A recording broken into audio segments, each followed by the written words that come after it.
क्या आप जानते हैं? अगर रंग बोलने लगे तो क्या होगा?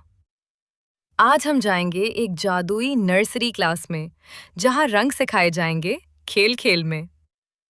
ये है एक खूबसूरत नर्सरी क्लास, जहां नन्ही-नन्ही बच्चियां खुशी-खुशी सीखने आई हैं।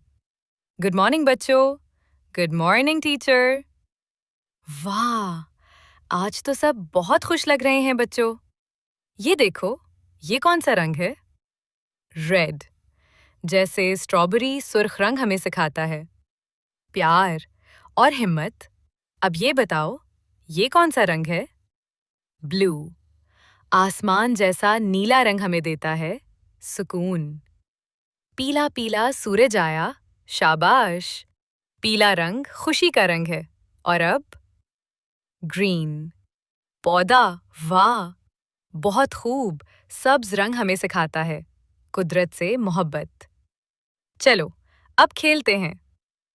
ये मैं सबसे अच्छा हूँ। नहीं, मैं हूँ रुको। अगर सब अलग हो जाएं, तो दुनिया कैसी लगेगी? जब सब रंग मिलते हैं, तब बनती है कौस कज़ा बच्चों।